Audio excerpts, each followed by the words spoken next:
I know. Boy, it was sure warm last night, wasn't it? And Chrysler's on. Well, it's not that bad, I guess. Last night was pretty cool. Here's how warm it was. I think it's because the clouds came in for the rain. Oh, yeah. I went in pretty early too.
I can't.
You're unmuted.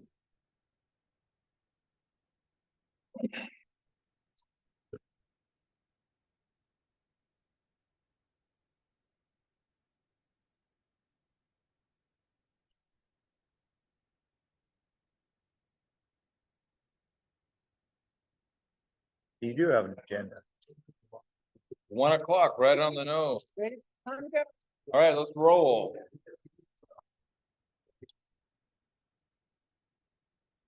All right, introductions, head count.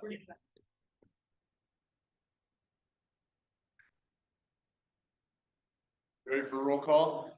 We are. All right. Ed, Here. Kyle, Here. Mike, Here. Tom, Tammy. Here, Here. Okay, we have a quorum. Hey, first thing up, I want to, I need a motion from, the floor to accept the consent agenda and the information, so get a motion for that.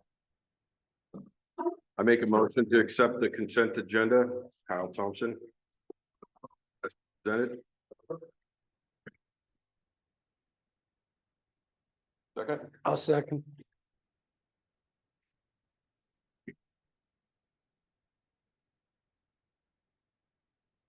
Steve. Accept. Mike, Accept. Kyle, Accept. Tom, Yes. Tammy. yes, Yes.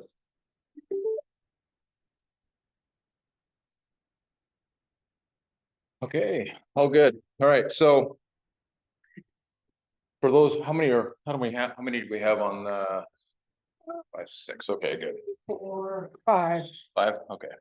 So, our normal board meeting is today, but we've, decided to do our budget meeting at this time. It just works out best for calendar wise and so on and so forth.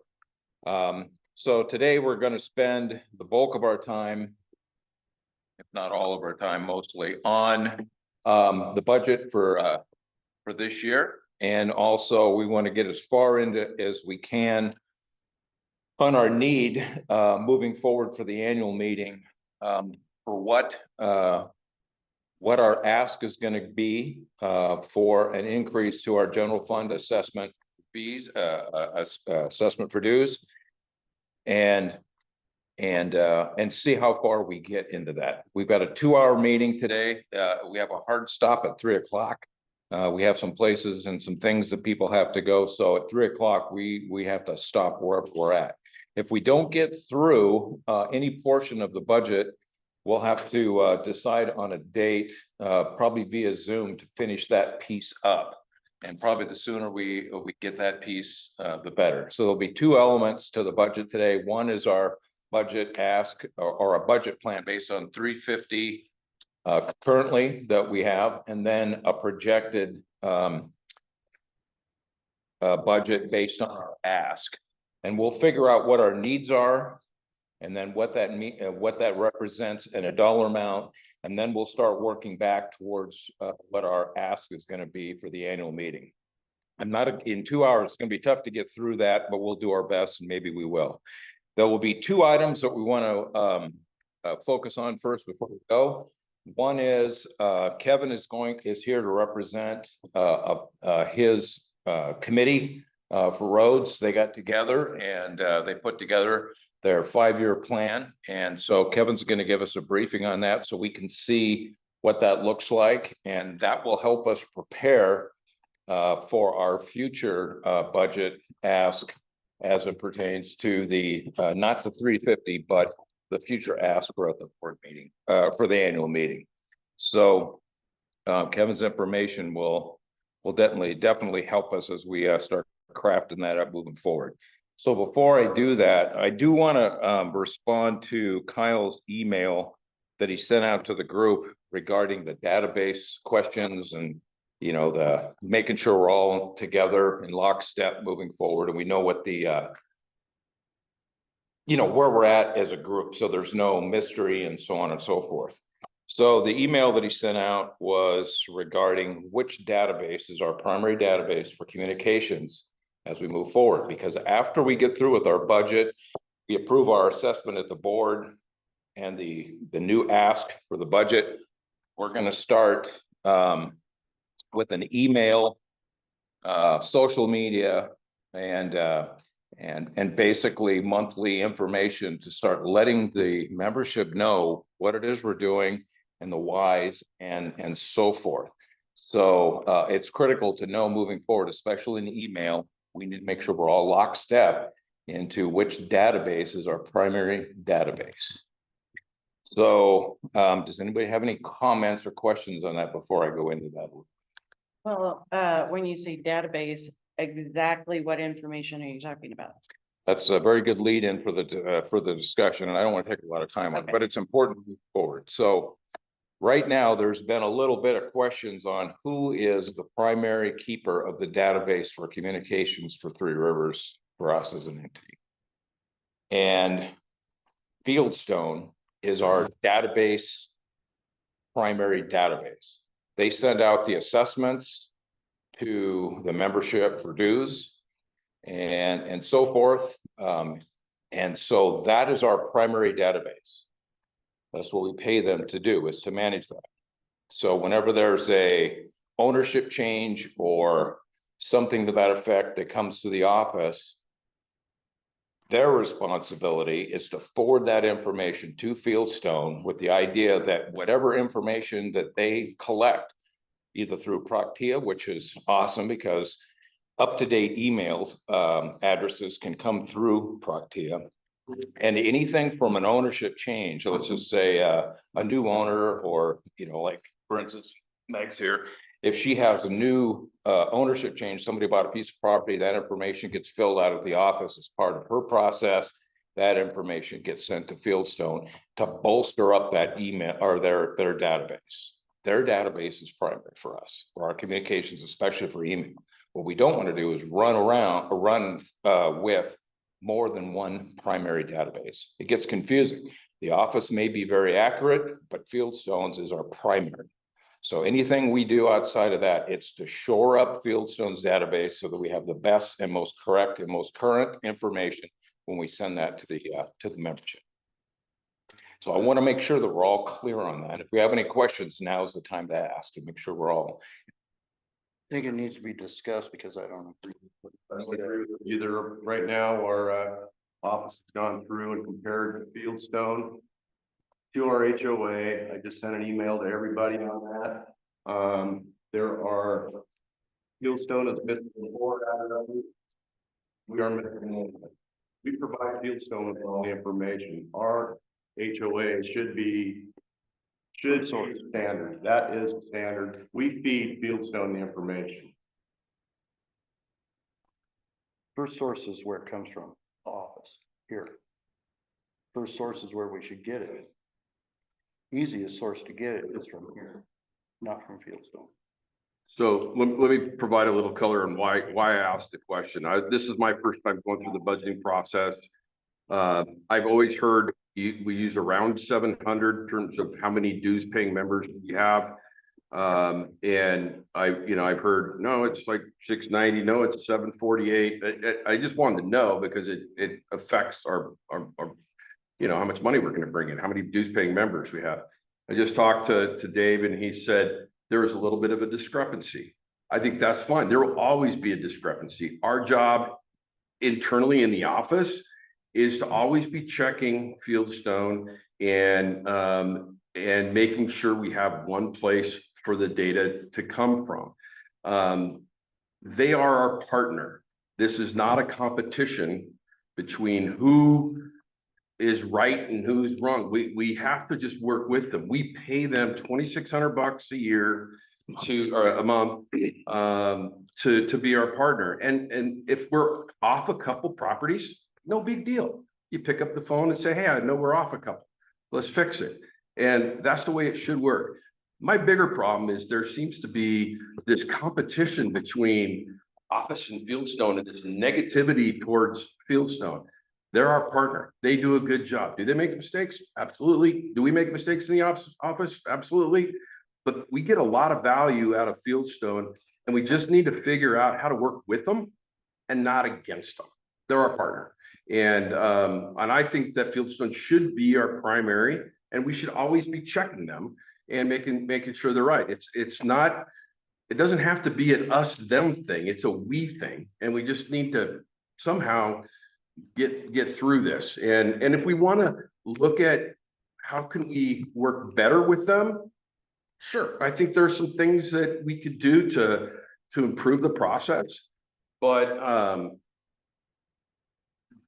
I've just seen too, and to me, it's an elephant in the room, like, oh, Fieldstone is our partner and we need to work with them, not against them. And I've seen too much of against them as opposed to they are a part of our team. They could do a lot more for us. We've chosen as an organization not to have them be a full-blown management company. They do our basic financial services. And part of that includes keeping this database together, which we should always be checking against with them. That's my take. I agree. And the only other thing I'd like to add to that is Fieldstone provides continuity. All right, our board changes dramatically on an annual basis. People in the office come, people in the office go, people get different assignments. The one constant thing that we have is our bookkeeping partner, Fieldstone.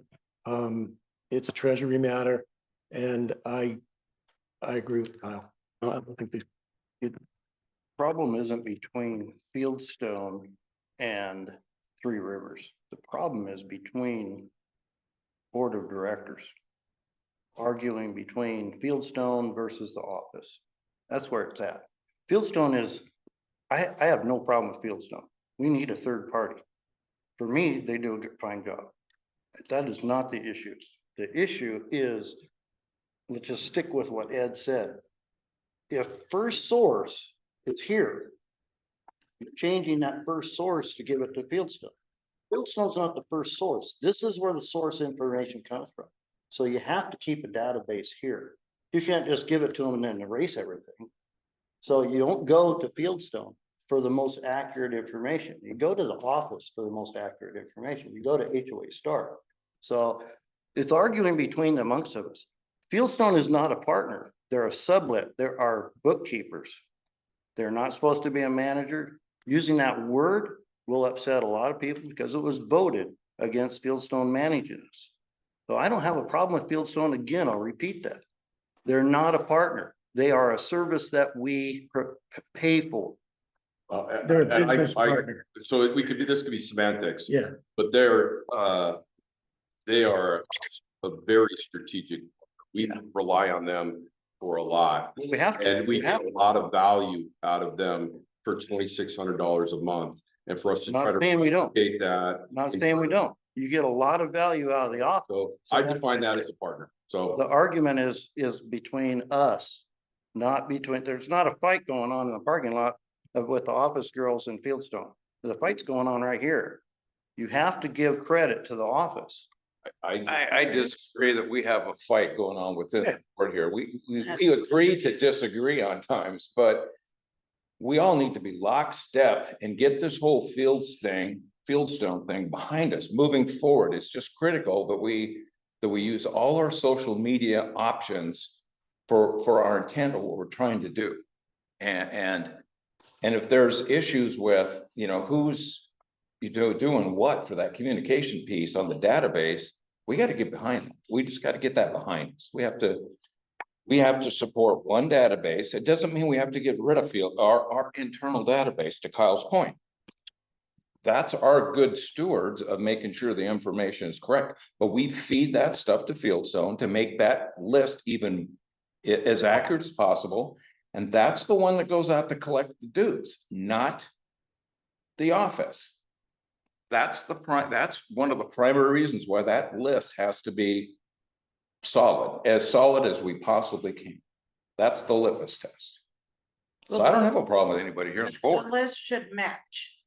So it shouldn't matter. That's correct. There are times, just to let you know the process that as I see it, if there's an ownership change that goes to the office, that information needs to get forwarded to Fieldstone so they can update their information. It happens. Yeah. When property is bought and sold, it goes through a title company. That title company takes a look at who is the entity representing Three Rivers, and they send that information. Currently, it is Fieldstone. They send that information to Fieldstone and they update it. We may or may not always be in lockstep, but we should be darn close. And our stewardship should be to support one database to make sure it's as accurately as possible. And if we do find anything, we pick up the phone, make a couple calls, and then we work it out. Not yet Okay. from the audience. Okay. Okay, I didn't mean to be, but this is a board discussion. Okay. So So, yeah, when it comes to that, we'll give you a jingle on that. So, Pam, I didn't mean to interrupt you. Go ahead, please. You had a question. No, that was kind of more of a, I guess, a statement or question. I'm kind of new to this whole office and Fieldstone thing. I don't understand the problem. And so I don't have the history and stuff like that too. So I don't know why there's an issue other than, I guess I just don't understand why there's Actually, an the issue. biggest disagreement is that Ed just made a statement that Fieldstone is the one collecting dues. They did collect the dues last year. Yeah. They should be collected in the office. No, they should not. No, An so office to- that's something that Treasure. we need to get solid because Fieldstone, they're the ones that send out the assessments every year and they collect that information. Some people still like and enjoy coming in and paying cash over the counter, by check, whatever, by card. But that information gets forwarded to Fieldstone so that they can keep record. Yeah, I understand all that. If the office did that and we elected not to have, that's where we're not indemnified. The risk right now and the responsibility is on a third-party company outside of Three Rivers. If we take it internally, all that becomes on our responsibility. And with the turnover and things of this nature, that's one of the issues. So that's my point to this thing. Well, I think we talked about a couple meetings ago about how there was 2 separate addresses to mail checks to, which kind of think that needs to be one place and stuff. And I do understand people wanting to pay the office and everything. The credit card isn't an issue because those are just going to go through the system. So it doesn't really matter, where the credit card payments go to, because you go to the website, you pay it. So I don't think that's an issue. I think the issue was that there was some kind of problem with the PO box No, in California or something like that. And let me explain how the system works. When our bank, Pacific Premier Bank, is based out of Los Angeles. All right, and when we are assigned a drop box, just like when you pay your utility bill and you throw it in, it says PO box, whatever. The checks, when someone writes a check and sends it, it doesn't go to Fieldstone. It goes directly to Pacific Premier Bank, which is now Columbia Bank. All right, Okay. it's a drop box going to the bank directly. All right. Stuff happens. I have talked to Julie. Unfortunately, occasionally mail gets lost, whatever. But that money is going directly to the bank. Fieldstone is not touching it. It's just going into our account. They get notified, they get the statements, and that's how that works. What is the bank just scan a copy of the check and maybe No, the banks do invoice what or something like banks that do. and then sends it to Yeah, Fieldstone? that's a statement. Yeah, it's an electronic statement that comes in. So they see yeah. I'm not a banker, so- but I know it goes directly to the bank. So again, my original question was how many dues do we have? There is a discrepancy by 4, 2, or something like that. I think we're close enough to go through this budgeting exercise. I think this topic, as a board, maybe deserves a little more investigation. We vote on it, we move on. I don't know if we're ready to do that today, but we got a lot to get through on today's comment. I Right. brought this because I didn't think we were aligned as a board. I wanted to get it, out there and either, vote, move on. And it looks like not everybody's in agreement 100% on where we are on this. So either we vote and move on, or we table this to have a little bit more discussion about defining the scope of work of our partners, and I'll continue to use that word, our partners. We have 3, Fieldstone, our CPA firm that we use, our legal. Those are 3 strategic business partners that we must rely on as an organization. And defining the scope of work for each of those is really important. And maybe we need to review that together as a board. But for this discussion, I think we could use 696 is the number that Fieldstone gave me. It might be closer to 700. I think we have enough information to go through this budgeting. I think we circle back around at a different time and talk about this Fieldstone thing would be my recommendation. Otherwise, we could spend all 2 hours on it. Yeah, I'm in agreement with that. I But- agree, too, 'cause I don't feel like I have enough knowledge or information Yeah, to. Because this is Mike, I would like to know the pros and cons of not using the office and using the office. I agree. Well, Because I don't know enough about it. I'd like to know more of that before I could make a vote. Since I'm the one mostly arguing, I'm motion we, table this, but Yeah. discuss later so we can move on. yep, I agree. Do we have to have a second? I second. no, there's nothing, there's no motion. Our right now as our business partner, they handle all that information for us currently. What Steve is bringing up is a change to what our process is right now, Which we're gonna discuss later. which we would discuss at a later date. And then Right. if we decided to make that change, we'd all have to be in lockstep, whatever direction we go, we all have to be the same. But right now, this is the process. And anybody can make a motion at any time to change that process or change that, which we will do at a later date. Does that all make sense? Yep. Okay. All right. Next thing, just the lead in for Kevin for his briefing. All So right. Kevin's gonna give us a briefing on what the road team's done and so on and so forth, and it's really good information for us to use as we start working on our. So, all right, so, I'm here today to, on 3 topics. Mary put them up there for me. So the first one, and the reason I'm bringing this up first is because, I want to put some input since I won't be here for all your time is. So I'm proposing to go back $34,000 for the roads budget. It used to be 33,000 and it was cut by 11 a year or 2 ago, and not being around, I don't know. So those are the numbers that I came up with. Now that's whether you pass your new proposed annual dues or not. I was just gonna stick with that. And those numbers are up there, or, stuff that we need. Snow blading, we know that's a constant, signage, striping. I mean, we can't really do much with 1,500 anymore.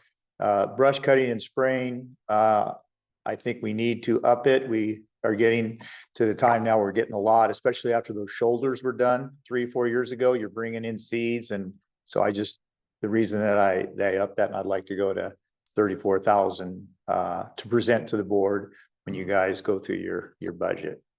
So Kevin, on the brush cutting, is that part of tree limbs on the side? of the No, road? Just no. the sides of. That's just the spraying, and it's always been there. Mike brush Yeah. cutting are on the deal, and so the roads does at certain times take care of some limbs where we get complaints, and sometimes I think we have volunteers that go do it for us. So, and a lot of that stuff moves around, as we need it and stuff like that. Do So, we really need, striping? yes, we do, and we were gonna stripe it. The main road, the yellow. I mean, did you notice they just striped from High Chaparral a double lane all the way? Well, that double A saved me one day on an accident where a guy got in my lane. And so I don't know if that's the reason they did it, but I think it's important to have this line going down the road, especially on the corners and stuff. Yeah, as long as it's not the whole neighborhood, I No. don't necessarily whole neighborhood. I mean, usually we bring that to the committee before we do anything anyway on bid. So basically it's just the center line on Lakefield. Yeah. That's it. That was it. So, I wasn't gonna bother you with it yesterday. It probably shouldn't even take time for now, but, I was gonna make a suggestion that, the 35-mile-an-hour speed limit, be dropped starting at the, here to the lake to 25. Oh, Because it is sharp corners, it is blind corners, and, for some reason, people tow their boat at 50 miles an hour. mhm, It's dangerous because you will get sideswiped. mhm. And that's why you're going on the side of the roads. But anyway, that was just gonna. Okay, be well, something I made. food for thought for next year. Or what? Yes. Won't be any votes here for a while. Okay. So that being said, next up is the road assessment proposed budget. And so this is what I've come up with, and we have a Excel sheet on it that we'll show in a minute. But this is what I propose is for 26 is start off at 275 and do a $25 increase per year. And that would bring us to the 1,137,500 for the next 5 years. And that's broke down on my Excel estimated proposed budget. So that's for the board to consider. So it averages out at $325 for the next 5 years is what it does. And Yeah. Kevin, a couple of years ago, we had a roads assessment, it was at 250. Correct. And this last year, we didn't have one at all. Right. And what you're suggesting is, we reinstated at 275 with a $25 increase per year. Mhm. No, got it. Yeah. Mary, you want to put up that Spreadsheet? other sheet for me? There we go. Let's see if we can read this thing now. There, well, You could create, you could. Yep. Increase this one down at the bottom. On the bottom it says 100%. You could change that. to- so here's the 5-year plan starting in 26. So the top part is the 34, thank you, Mary, is the 34,000 that I'm suggesting, okay? So for the first year, crack steel is critical. It's at 75 cents a foot. We did 252,000 about 3 years ago. And so I budgeted that along with 52,500 for pothole and asphalt repairs. So for the first year. The second year, the shoulder and the drainage, which we found out this year, we need to do some work on that. Shoulders is constant. You see how they do with the county. And then I put some crack seal in there. I think it's important to do that yearly. And then again, I just budgeted 52,000 for asphalt repairs and potholes. So I think for the first 2 years, that's where the money is going to go. And this is with the increase that I've done. So on the third year, obviously I put a little bit in for shoulder work. I put some in for crack seal, and I think we need to start chip sealing some projects. And I think that's where we need to go. I'm researching that right now in a couple different ways we can go, but we'll never be able to asphalt all these roads. And we might as well as get something on them. I've taken consideration of a lot of alligating that's been done, and it seems to be kind of constant. It stays, you know. Airfield is the worst. It's a hard pan up there. It doesn't have the drainage that the rest of us have. And that's the reason that was so bad up there. So, but anyway, that's kind of what I'm thinking. I upped it 75,000 for potholes because it's going to get worse. You know, it's going to get worse. Our fourth year, little drainage, you know, crack seal, and now some heavy duty chip seal projects. I put option to pave if that came up, but the only thing we would really pave would be Lakeview from Yucca Flats down to the oil wall. It's getting abused, you know, and I don't know why. And you know, I'm not that up on it, but it looks like it could use a paving job. Anyway, the year 5, same thing, a little drainage, seal, and then a little more chip seal, and that brings us to, you know, the 1,137,500 number. And those are kind of moving targets. Okay, those are just an estimated. When I did my last one in 19, that was done before the pandemic hit. So those numbers just went haywire. No one, you know, you couldn't get anything. And so we had one good year out of it. So I learned that as hard as I tried, I wasn't able to fund each project because of the increase in the cost. And anyway, we all know that with what we all went through. So that being said, But I guess one Yeah. quick question, saw a question from the floor or from the online, just to be clear, that this $192,000 number growing at $25 per property owner for the next 5 years. This would be in a restricted fund specifically for roads. That's correct. And to my third part, this presentation is covering that also. But that's a great question. And the 34,000 above is just kind of a maintenance on different stuff. That would be part of our operating budget, the 34,000. Correct. But the 192 growing a little bit, that would be a restricted fund That's only for roads. only for roads, right? And we will be taking estimates. I know we've used certain companies, but last time I went out and, on the shoulders, I split it up and we saved about $150,000. It was a little bit of work, but, we got where we needed to get. So. Anything else on that? Okay, you want to go back to the, good job.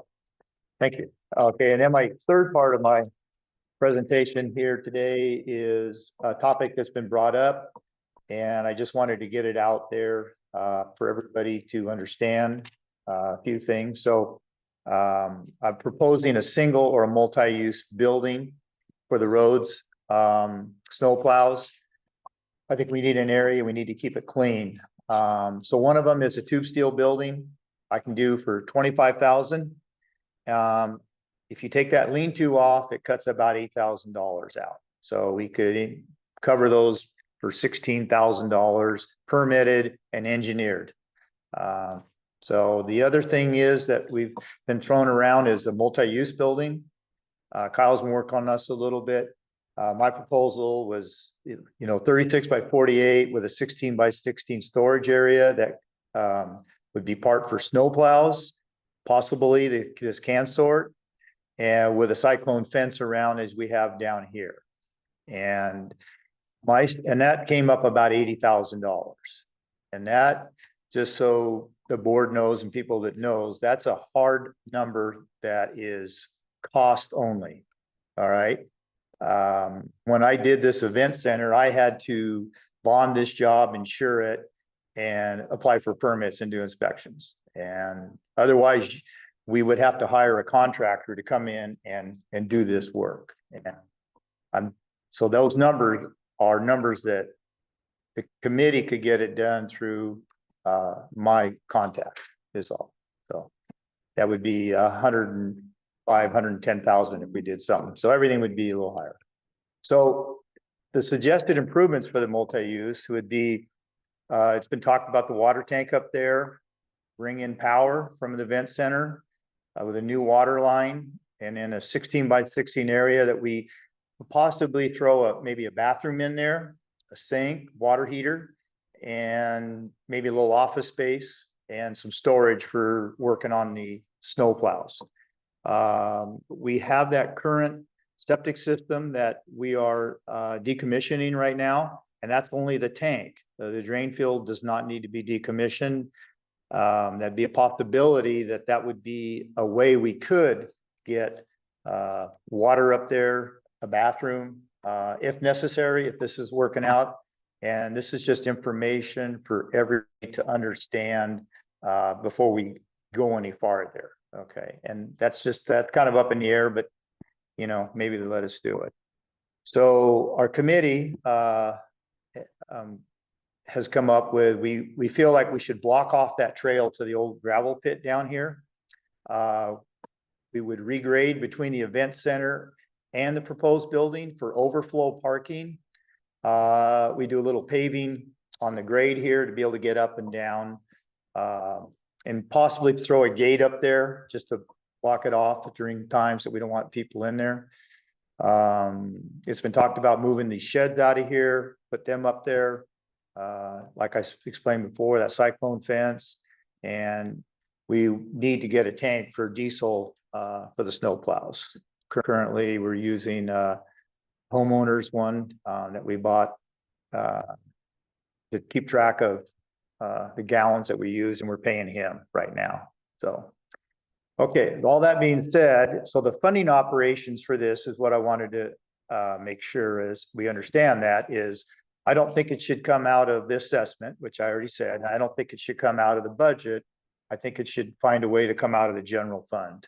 It's a fixed asset. In the past, you'll see my three options here, but I think 1 year funding, we could get something done for the snowplows. That would be, probably the easiest, fastest, quickest, cheapest way to go. So for the multi-use, option one is the general fund, maybe 2 years, and the volunteer fundraising committee. Option two was the volunteer fundraising committee. Option three, general fund, 1 or 2 years. The volunteer fundraising committee and the roads annual budget. So those are our three, but we need to pull the money. I feel that, like I wrote here, is I feel that the 5-year assessment should be standalone for roads and common area improvements only. In the past, we've funded a lot of projects. Carolyn Wilson headed up a lot. We've done a lot of stuff here. And that's the reason I threw in the voluntary fundraising committee. I don't count cans, but I do other stuff that, to try to, get this stuff done. In the past, we've had a lot of volunteers that give a lot of labor. Well, we don't get too much of that anymore. We get a little bit, but for construction is what I'm saying as far as the big deal. So at any rate, those are my presentations and So for you guys to think about. I could comment that we are having a volunteer fundraising committee on Thursday. Okay. This will be part of the agenda. I know the group that Meg leads and I oversee as a board member, we are obviously very protective of those funds, and we have some very stated goals on where we want to spend money, and we'll talk through it on Thursday and come back with some thoughts. Okay, and we're good by, me just doing it our committee ourselves. We feel we should get those snow plows. Mike Fisher has taken the lead. These things are in good shape. We've got solar panels to keep the batteries charged. We put batteries in one truck, Mike. We just put batteries in one truck. Yeah, so, but everything's current. They're up to date. They're ready to roll. We got double sets of chains. So maybe we won't get any snow, but in the past we've been inundated. So these are just things that I wanted to throw out for the board and your committee, Kyle, so that we should get something rolling for one, at least for the roads, for the snow plows. And like I said, we'd stand alone ourselves is fine. I was just offering that if some of this other stuff played in. So just a great job again on this subject. That between the metal building versus the wood building, I know you have all the extras that you're adding that you definitely needed. How much is there a difference between those two buildings? Well, okay, so the metal building that I'm proposing is the tube steel West Coast building. Correct. And they can only be certain width, 24 feet. 24 feet. You're on that. So Mike took the snow plows down. We put them there as close as we could get them and still operate and get in and get out. And you see stakes out there, 24 by 30. And we got 3 feet on each side and 3.5 feet in the middle, 2 feet in the back. And I don't know, not too much, about 2 feet in front. We can get them in there and that's it. And that would be about 16. If we wanted to add a lean-to for any storage or anything, that's another 8,000, which we don't need to spend. But you're going to spend a lot more with I haven't priced the 2 bay for a snow plows. I just priced it if the multi-use building was going to come into effect. And that's why I don't want to do any more. I've done no conceptions or anything, drawings.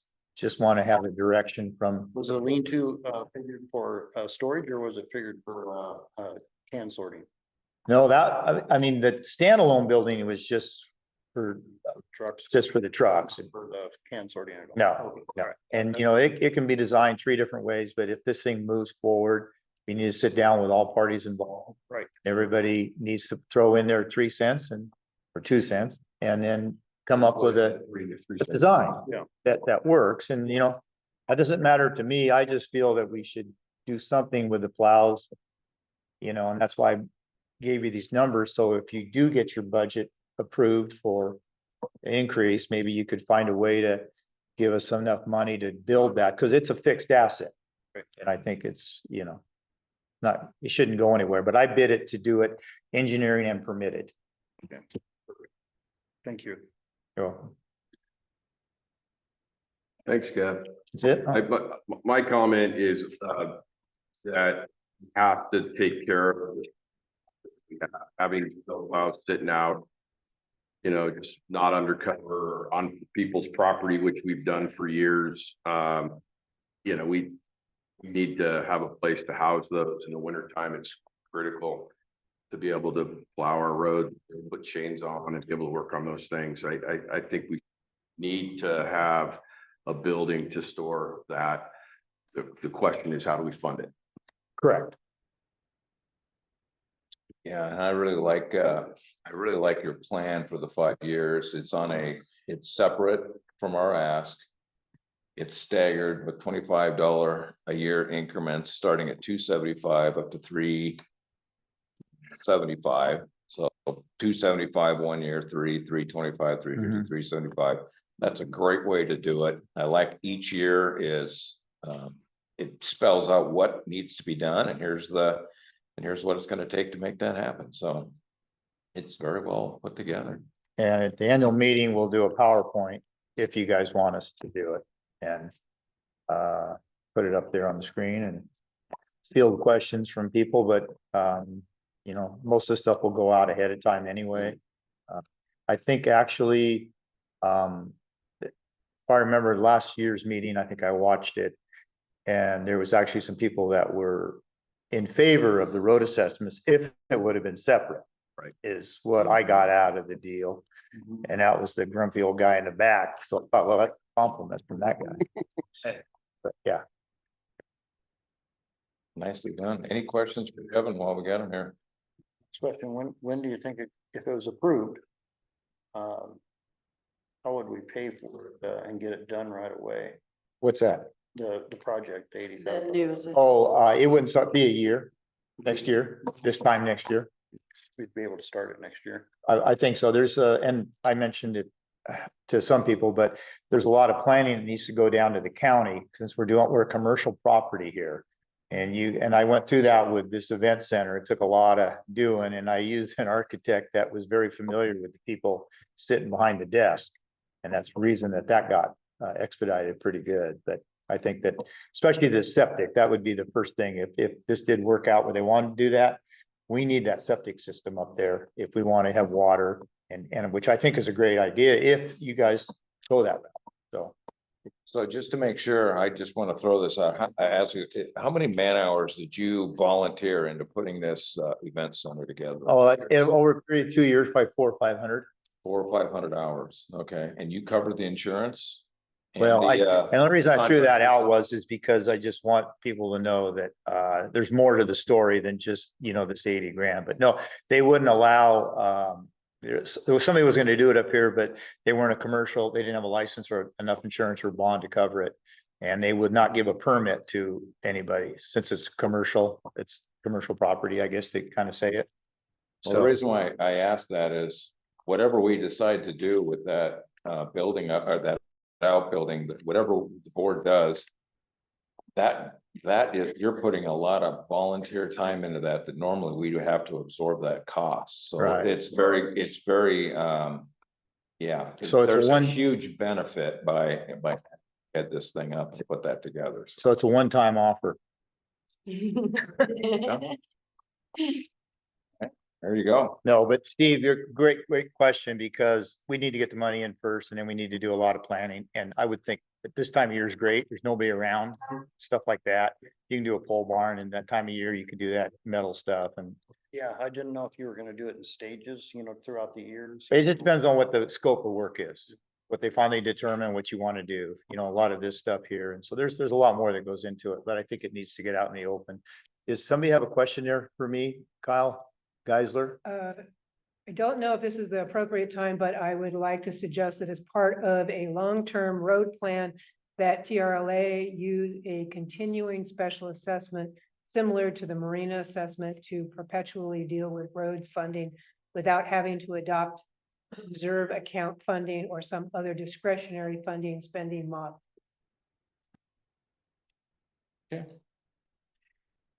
All right. Anything else for Kev? Great job. Okay. Thank, Kev? thank you. I'm gonna depart. Yep, please do. I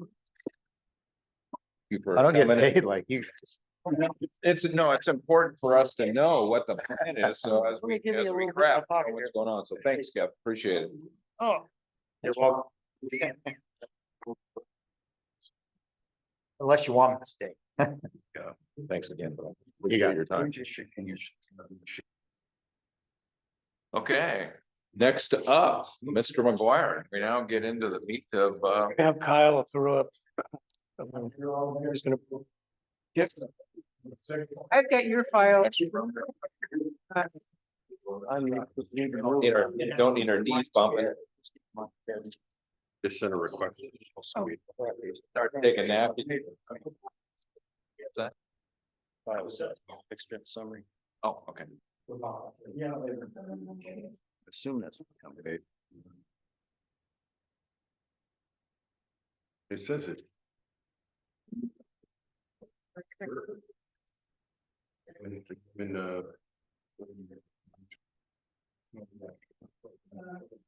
Says I'm sharing. Oh.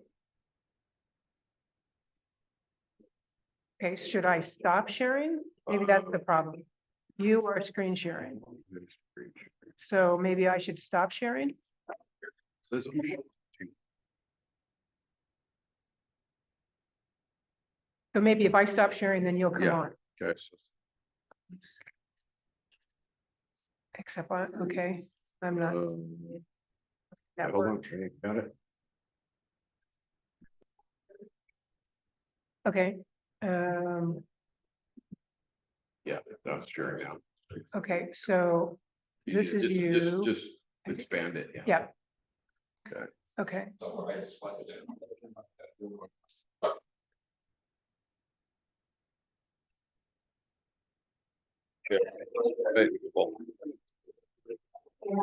Okay. Like, so this is Kyle Thompson. I've been working with Tom on something together, that could help us speed through this budgeting planning process. Just to give everybody an understanding, I kind of started with the big picture at first, of what we planned for 2025 and where our money went. You know, so there's 5 categories, from a common area, operating expense, professional fees, payroll services, tax utilities, website. This is from the 2025 budget. You see that? Yeah. Is it on purpose? Is it me? Could be me. I also put a percentage together of like where, you know, what percentage of our total budget goes to common area versus operating expense.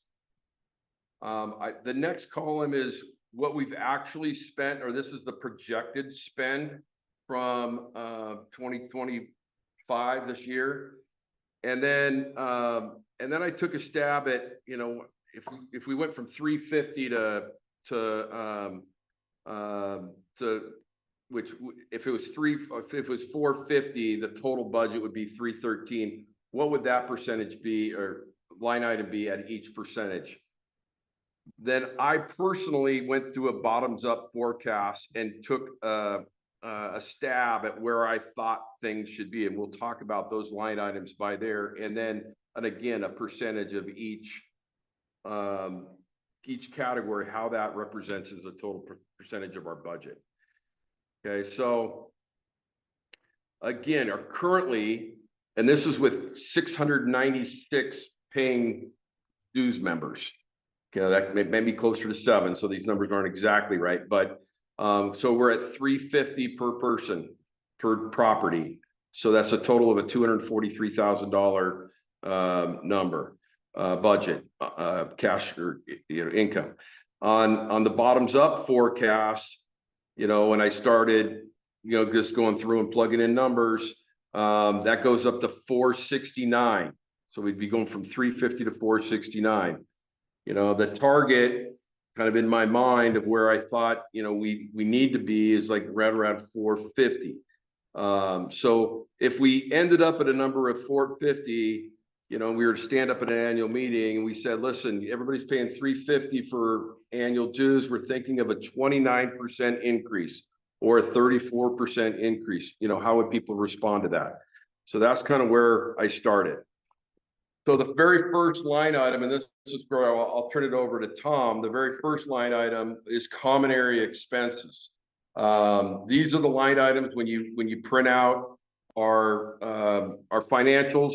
These are the actual GL codes and the line item budgets of where we need to be. That brush cutting first line item, Kevin provided that, so that's new information for me. I think it's a little bit different than 10,000. So I will turn it over to Tom, and you know, this is just to give people a little structure on how to go through this. There's two things we need to do. One is, what's our budget based on a 350? And then what's our real need to operate this community? You know, it's something probably a little bigger than 350.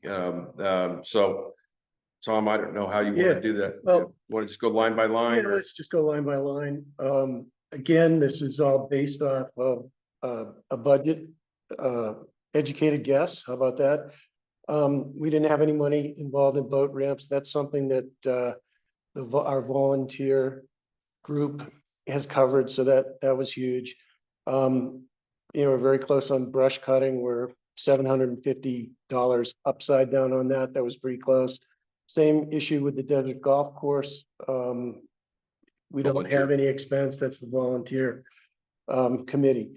We overestimated on gate maintenance at 11,000 so far. It's 5,671, and we currently don't have any estimate for any future expenses before the end of the year. Yes, we do. What would that be? Help me. Probably another 5 to 1,000, How many? 500 to 1,000. Okay. See if this will work.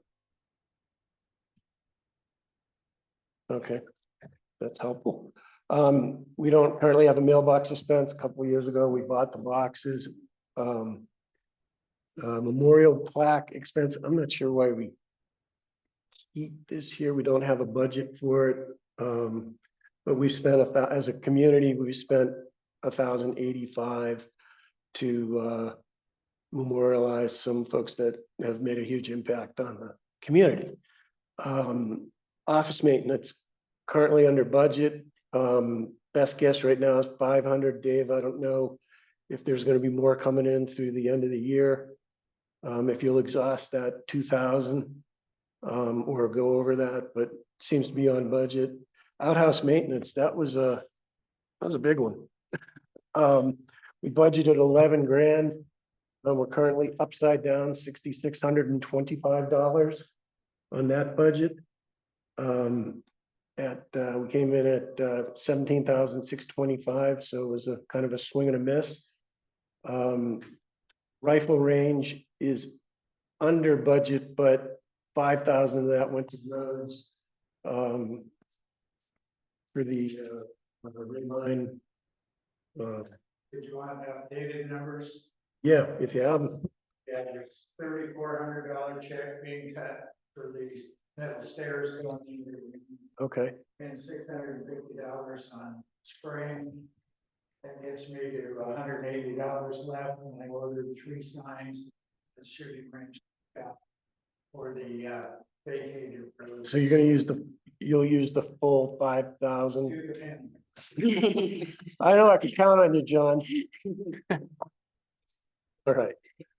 Yeah, so we'll be right on the number.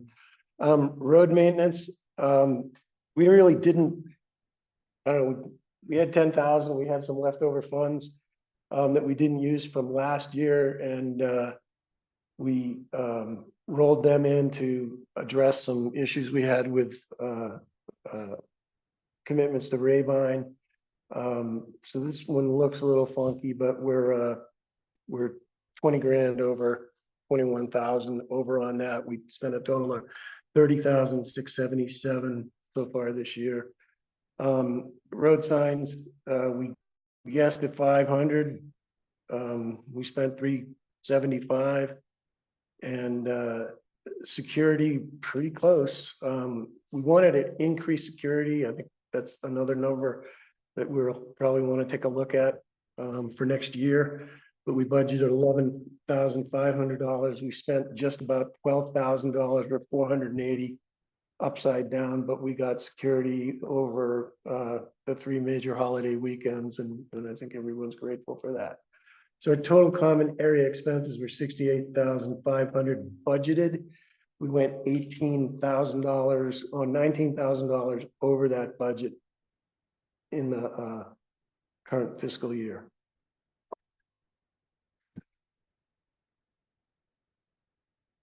Operating. Operating expense, yep. Okay, all right. We're not spending money on newsletters. We've gone digital, which is great. We have, we didn't budget for bank service charges. They were fairly minimal at $380. Collection expenses were $455. We didn't budget for them. In the most recent year, we haven't paid collection expenses to any great degree. That's a number we're gonna have to start looking at for next year, because our attorney will not be doing collection on the come.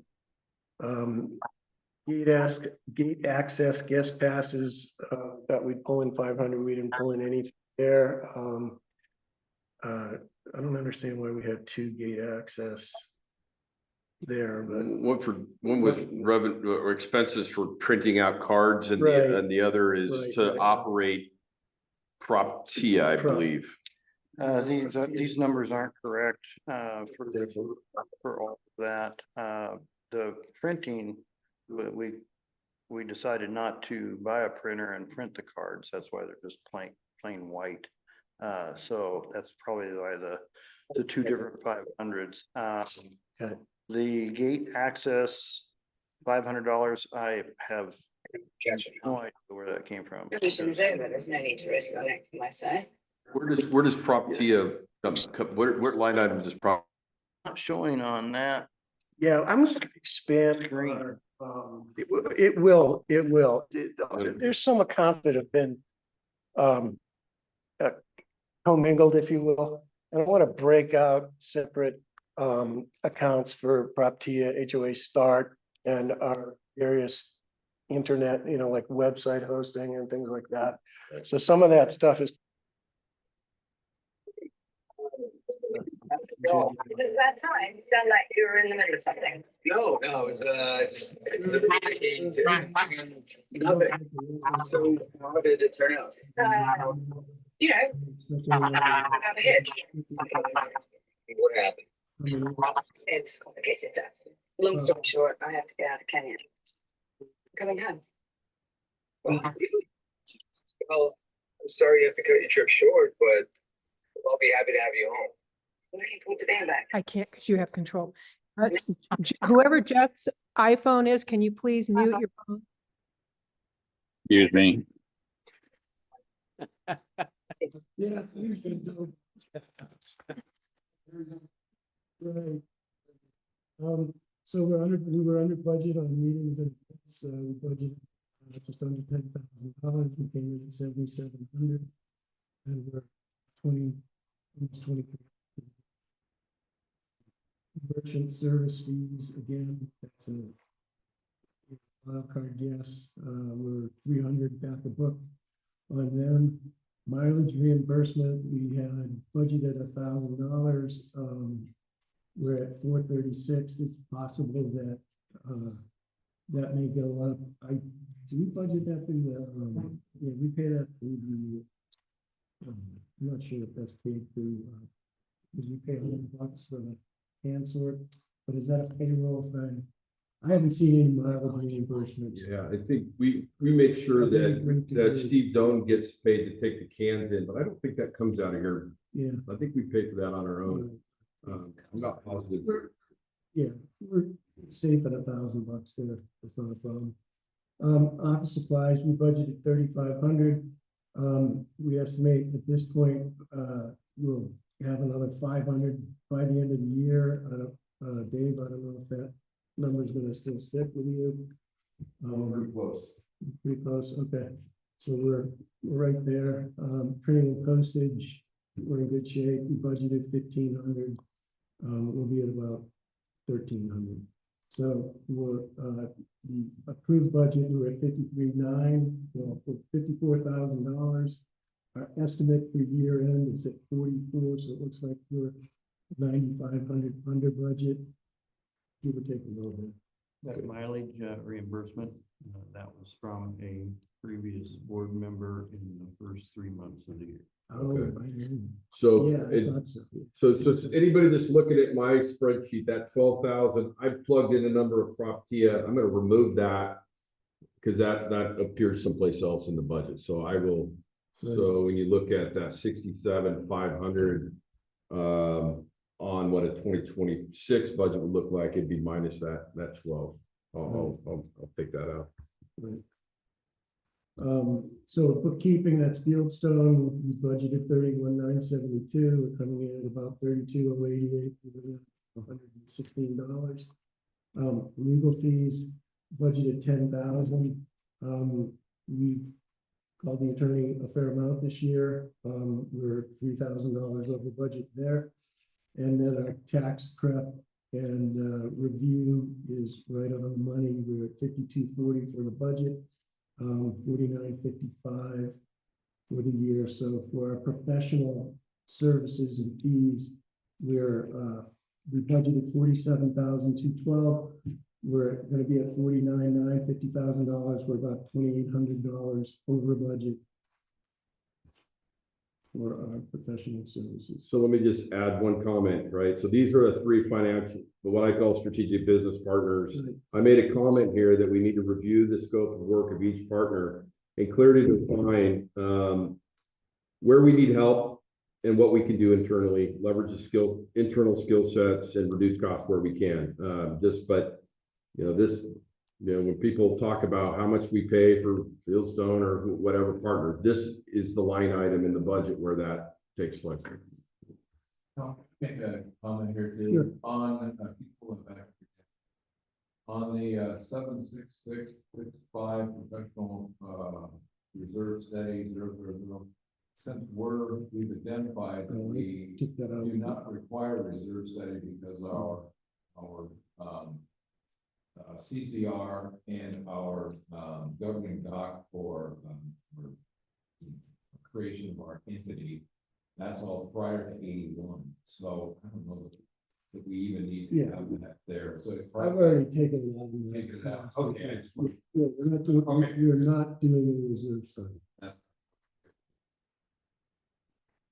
Payroll. Another big expense. We budgeted $50,000. Projected through the estimate through the year is going to be just about 34,000. So we're 16,000 to the good there. We didn't have any snow plowing expenses. So to date, we may, in the next 2 months, that's possible. We have a budget of 2,000. We haven't spent anything yet. Our payroll service fees are very closely budgeted 2,000. We're going to be at 2,200. Payroll taxes, we budgeted 6,000. We're going to be closer to 3,000, which corresponds with that was just a function of where we thought we might be for gross wages in the office. So we overestimated almost $3,000 there. And workman's comp insurance is pretty much right on the money. So we're at 600 and we'll spend 557. So for our total payroll, we budgeted $60,600. We came in at $39,637. So we're at $21,000 to the good.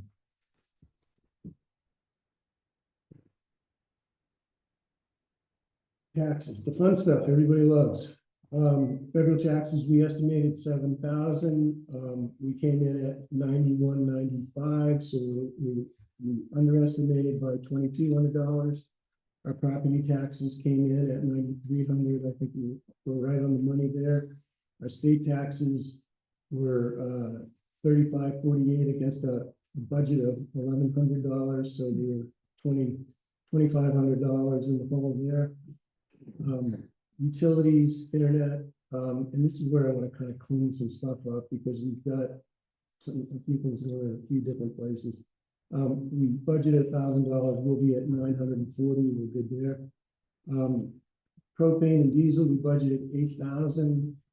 We estimate we'll spend $3,700. Is that primarily from not heating the annex perhaps, or not running the snowplows much, but I think that's a different deal. But anyway, we're 4,300 to the good so far there. The front gate telephone is budgeted at 1,950. We're going to come in at just a little over $1,000, so we'll be at 890 to the good. Website expenses is where it gets a little commingled, because I think we're pouring stuff into HOA and start. I think I want to add a few more expenses. Yeah. That need, that Tom, that does need to be broken down. That account has space. It has HOA start. It has Proptia. Right. So to answer Kyle's question, Proptia is a monthly expense of $656 a month. HOA start is an annual charge of just under 20. Obviously, I'm using my phone and I've got my strongest glasses. $24.30 annual. Journal entry. I'm not sure what that journal entry. Steve, can you speak up, please? People are having a hard time hearing you. Anyway, back if want me to start over. So, yeah, maybe you said. So rack space is $51.87 a month. That is our email supplier.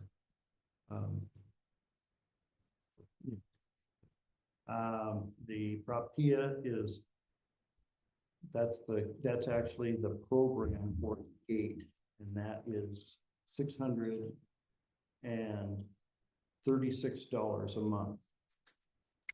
HOA Start is our website and our program, accounting program.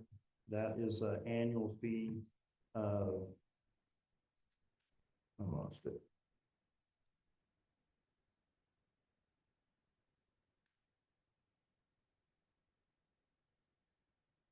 Is that the 2430?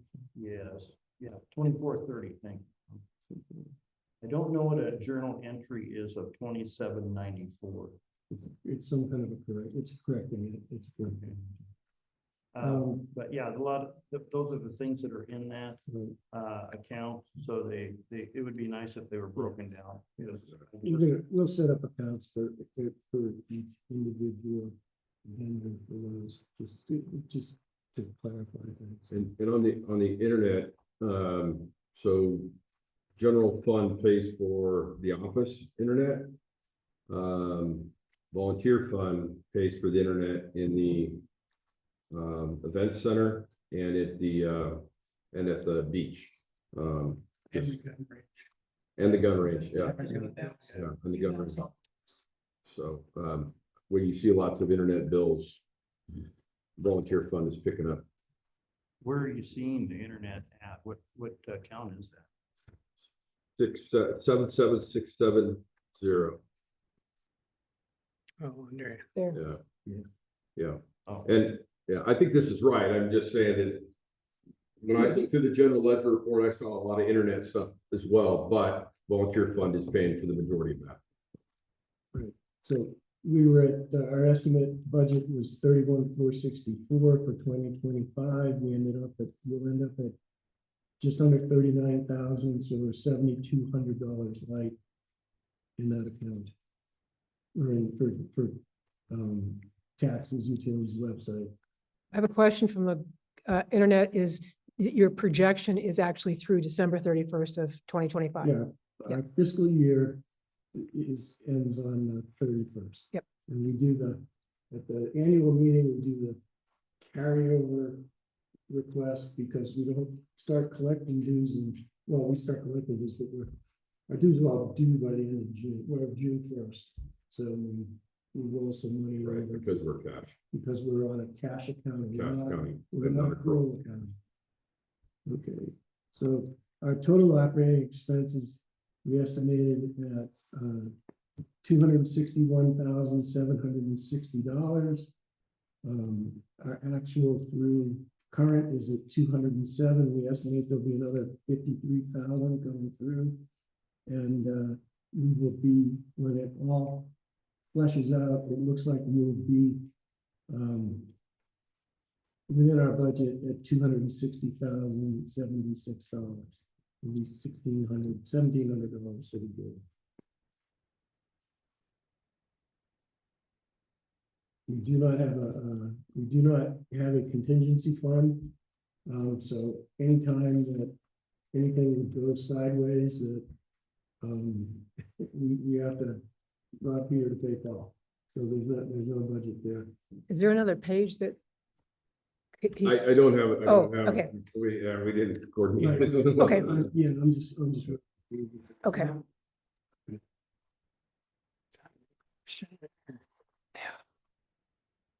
I have a very long question from Randy Geisler.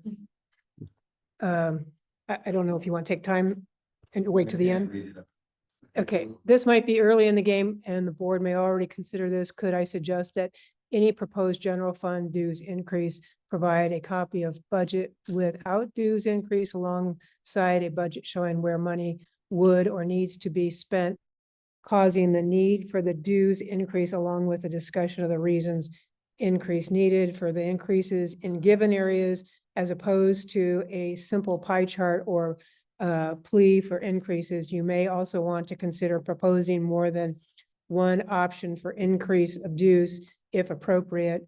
Our current bylaws on voting preclude any motions from the floor to offer a modified option for a dues increase due to early voting provisions. I think with sufficient detail and reasonable options that the members would be more willing to vote for a general fund dues increase.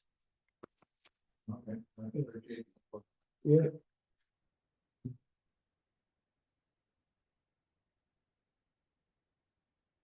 So I don't know where we want to go from here. So we need to have a 350 budget and a proposed budget. Right.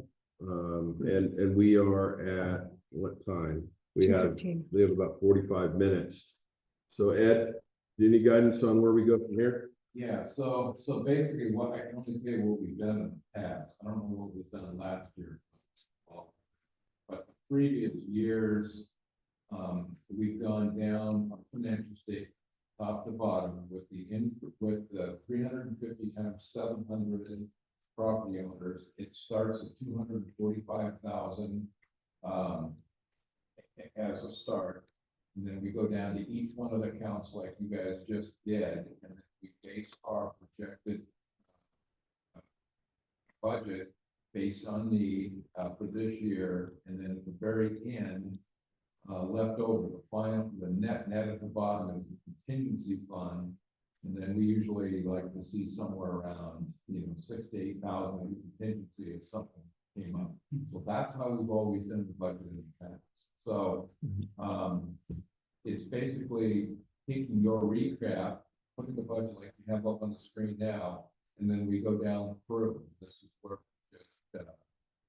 we just have to figure out what our draft budget is by each line item and see where we end up at the bottom. So you did a nice job on presenting what we had last year. Now we have to plug numbers in each one of those for what we need for this year, as long as it balances at the bottom. Right. With the leftover. I still have a question. John has a question. I still have a question on Kyle's earlier comment about how many properties are there, how many dues are coming in. Last year, there was significant interest in certain lots that paid up to 5 partners per lot, and some people own several lots and paid one set of dues. Did we ever get an answer? So that question took us off, took the last year's annual meeting off, right?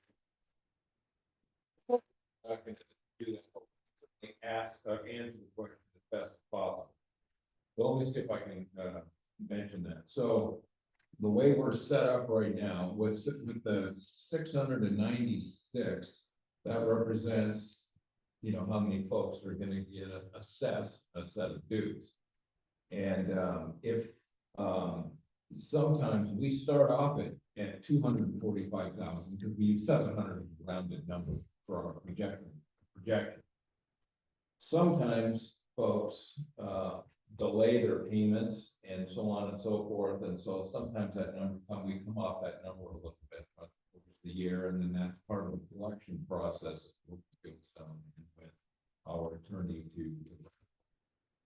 Get back to your question, if it's like an LLC, if there's 5 people in an LLC, for instance, one tax number for that lot, they get 1 vote. And whoever is, there's someone who's designated as the person that would speak on behalf of that LLC.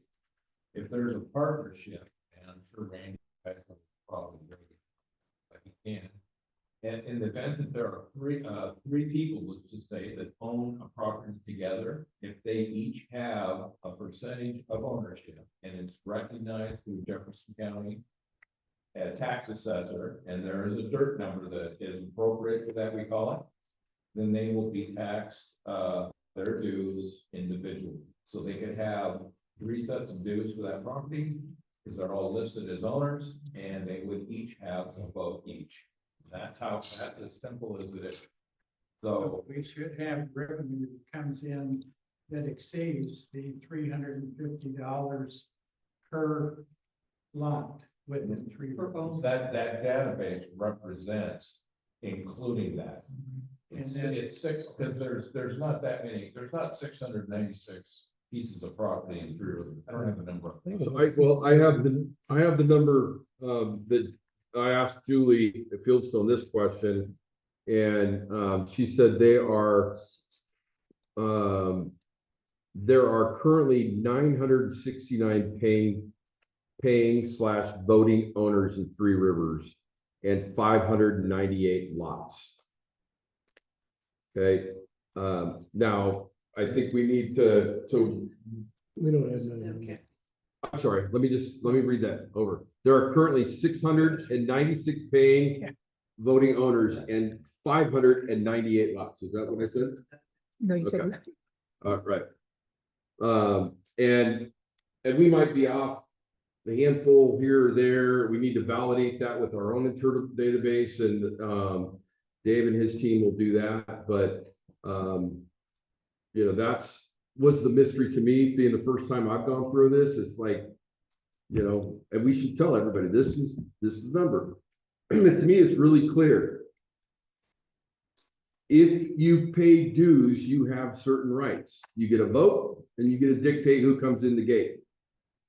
That's it, you know. And you know, there's some people that have families that have 3 or 4 owners because they all want to be able to dictate who comes in and issue guest passes. Well, you also get a vote. But if you own and if you have a financial interest in a lot here at 3 Rivers, right, you owe dues. Yes. All right. Yes. And this is one of the things, like, it was like chasing my tail, I think. Right, but if it's recorded, right, so I used to deal with this all the time when I worked in sort of unauthorized ownership changes. You know, mom and dad give their son or daughter 20% of the business and they don't tell me that they do it.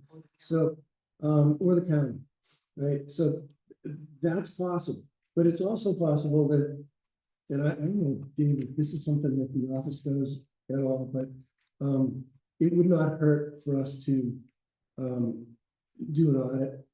It's all that stuff's on the Jefferson County website. You can go in with the deed. It was on the deed. We've done that. You've done We that. did that when we went to HOA start, and they confirm that every time a new owner comes, whose name is on the deed. Okay, good. Good. That's good. I think having a clear understanding of the revenue coming in, Yes. just reminding people that we're at the last couple of meetings. the budget didn't pass largely because the road assessment was incorporated within the budget. And a total mistrust of the board and how they were spending money, because mainly attorney fees. And that's what derailed it in my opinion, the last couple of years. So, you know, the more we can do to build trust, here's our revenue, here's how we're handling Spencer's multiple lots. You know where your revenue is coming from. It's a rock solid number, and now it's getting expensive. Can help. That's our intent. And that's something that Kyle and I will put together for our 10-minute recap at the end of this meeting, go out on the website. So for those that aren't here, besides the few that are online and us that are here or on Zoom, we're trying to communicate that information back to as many people as we possibly can, which comes back to the database. We need to be using the database, email. Once we get all of the budget stuff handled, then we need to go on the, using all the available tools that we have through our platform. So, social media, email, website, and so forth, to get the message out ahead of time, so there's no mystery going into that meeting. Because we'll do the best job we can, make sure everybody, it's not a mystery, they're not seeing it for the first time. That's our goal. So that's why it's critical. Once we get this down, to have about 3 months to really get that word out, put the effort in it. We have 696 dues paying folks. How many but landowners? 7 haven't paid this year.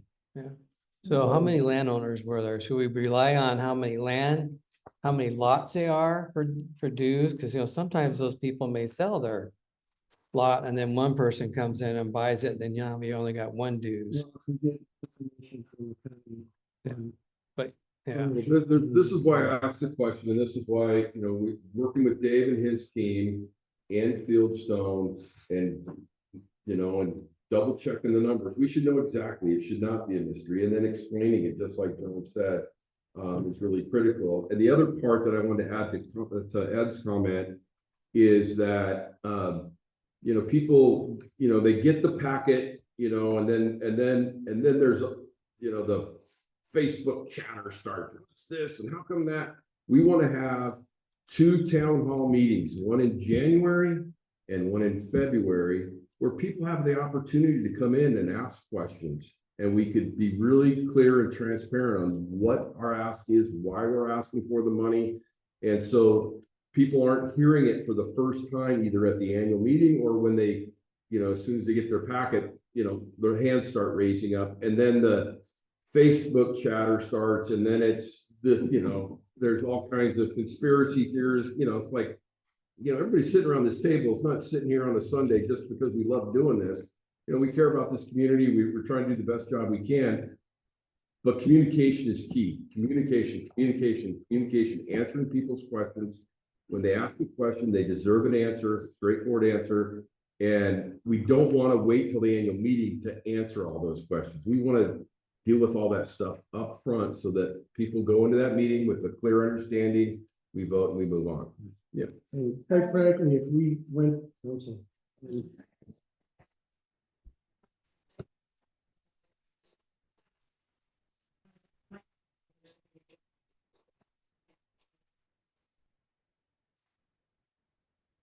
there's no 3. Actually, you should only rely on how many profit.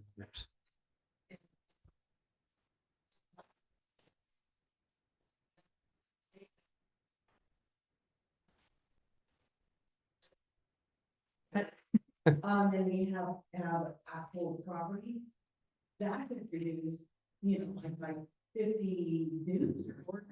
it could, however, if we just do 1 dues per property, then we have lots of people enjoying the benefits of ownership that aren't paying for it.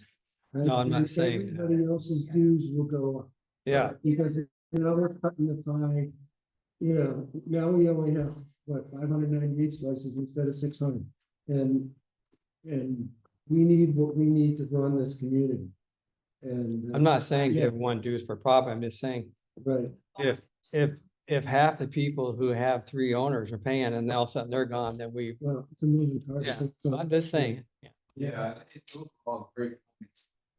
I guess at the end of the day, this is the information that we have. This is what we have to base on. And, yeah, so,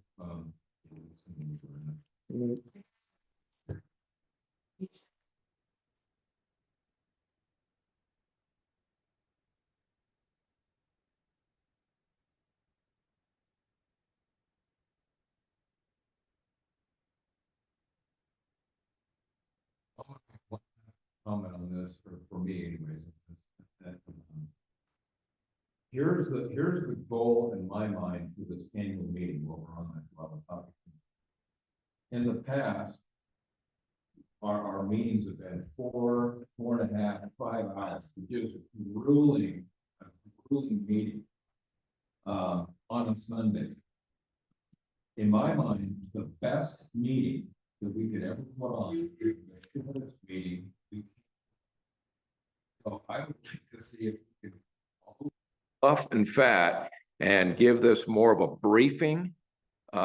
This is a State of the Union. These are the most important matters, and we give time to answer questions and so forth. We trim this down to where this is a hour meeting and it might fold into a 3-hour meeting maximum. That to get and can give all the information that we can ahead of time. So all the prep work, all the stuff we put out ahead of time through our social media platforms and so forth, getting the word out, our whole campaign of preparing for this annual meeting from a knowledge standpoint to the membership will reduce the amount of time that we have to spend at the meeting physically and on Zoom. So I think and I agree with that. I think the majority of people that I know that don't go to these annual meetings just because, quite honestly, it goes on forever and it's, kind of a shit show, excuse my. But if we keep it tight, the only thing I think we need to be aware of is that there will be a certain amount of time that we need to count votes. And, we collect all those votes and that we just have to bake in that. I mean, Dave and his team are going to need, I don't know if it's an hour or 45 minutes or whatever. We don't need to figure that out now, but we just need to build that into the plan, the time to count votes. Absolutely, yeah. Yeah, I have all the confidence they'll be able to trim and streamline that as best they possibly can. I can't imagine them not wanting to do that. So I know they'll do that. They'll put their due diligence in. That was my last comment So It's your last one. of this topic. So basically, our 2026 budget will be a rebalancing of the 2025 budget. We'll look where we overestimated, back off where we underestimated. We're within $1,700 of where we thought we were going to be. It won't be enough. We'll have to cut because professional services, everything, I don't think anybody here can live off of what they were making in 1990 when our bylaws were done, but we're so close now. There's very little fat to cut if any. And just with the normal 3-4% inflation rate on things like internet and fuel, which is unpredictable, and all these other things will make it problematic. We do not have a contingency fund. We don't have a reserve study. I think as we look forward towards, moving for the ask for 2026, because obviously if we make an ask and it doesn't get approved, we're going to scramble and some services are going to have to get cut. But I think that in the ask, I think we need to have a capital expenditure, a CapEx budget and something in there for deferred maintenance because things break. And we don't, if one of our plow trucks takes a dump and blows a motor, loses a transmission, whatever, we are going to have one truck. I mean, that's the bottom line. So that's why we're trying to be, excellent stewards of everybody's money. I think we've squeezed all the blood out of this stone that we can, but it's time to step up, and we need a little more if everybody wants to have the community thrive and continue to prosper. Because there's just really not a lot to cut. So with that, do we want to look at, Well, so we've got to get our 2025 budget without an increase, just based on the 350. We've got to get that budget handled. That's the goal. right, so. So that has to, We're yeah. gonna just move the numbers over and, Just move them all over, see where we end up at the bottom line. And if we're over, then we go back up and make our adjustments appropriately. And if there's somebody that's lobbying for a certain department to get a bump, then we take that into consideration. okay. And then that's the 26 budget, 26 budget okay, at 350. so add board income. We budgeted 10,800. We received $4,800. We were $6,000 upside down. And just to keep us on a time element, it's Yeah. 32. So So we're gonna for this one here, you just slide over what you just think and just start rolling down to the bottom. boat slip income was half of what we thought it was gonna be.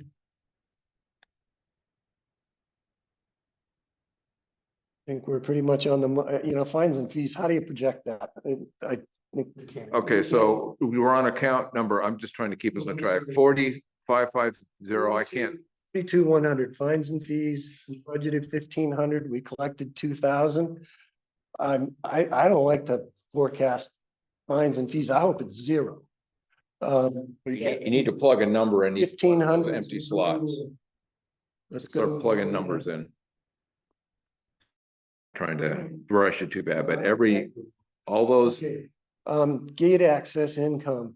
We projected 4,500. We got 911. We'll be at one. So let me make a statement. What you guys are seeing up here is my computer, not what Tom's doing on his computer. not Tom's. No, mine. Been confusing. Yeah. Can you plug in then from yours? Yes. Hey, I can, but one of the problems we just had, No. and we didn't realize it, is when you took over, shut off the phone. Mary, why don't you do it? And that'll be the fastest, easiest. So Oh, can you throw that your screen or your information for her email? Why don't you just tell me what to plug in? yeah, here? that's what I want to do. Okay, so Advertising, advertising, 4,800. Okay, you're starting right there. Perfect. All right. Boat I slip. couldn't figure out Boat why that was- 1,751. There we go. Now we're burning gas.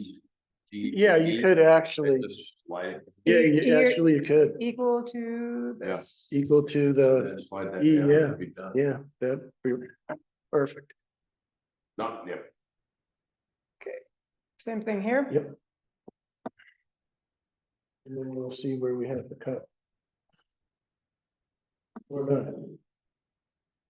Actually. We'll balance itself out. We're so close. As Mary does that, this is it year to date. Doesn't count for the next few months. Yes, it Yeah, does. it does. Estimated, we're Yeah, going it's out to the estimated, but- estimated. Projected. Oh, you are doing Yeah. projected? Okay. There might be some things that are a little off, but Yeah. it's pretty close.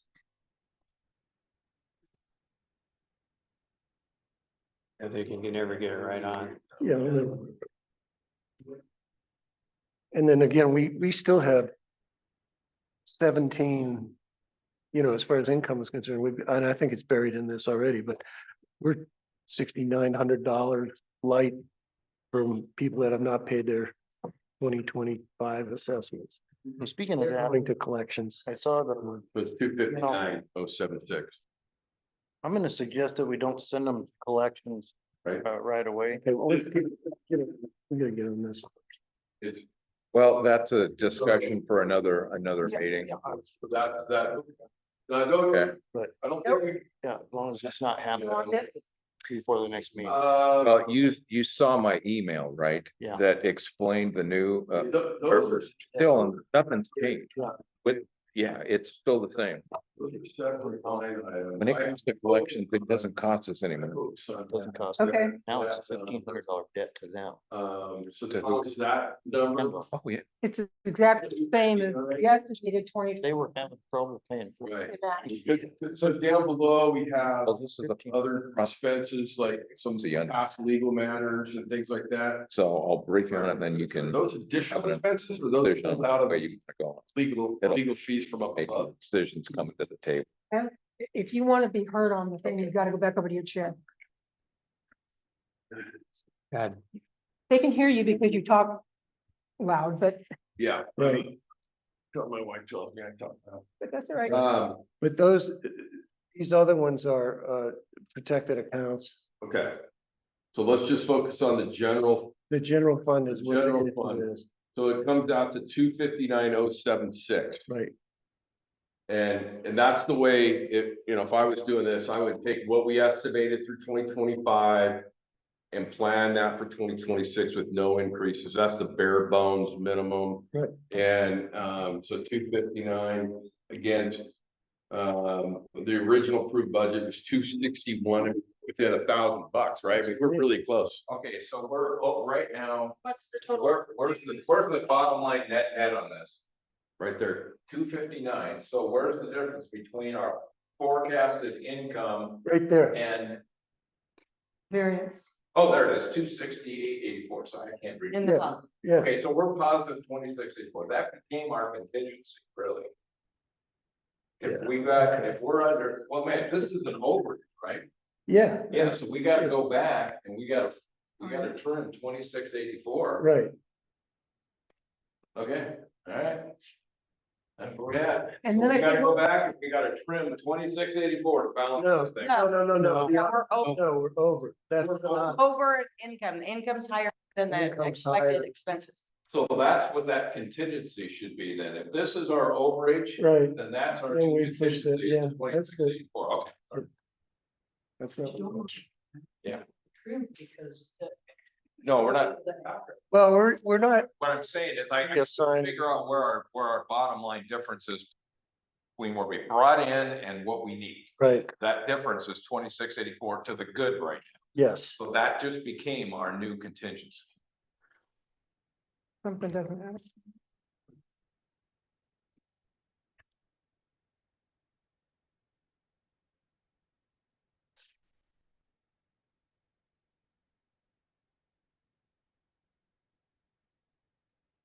And then I think what was suggested is we then need to create another column Right. that is for the 450.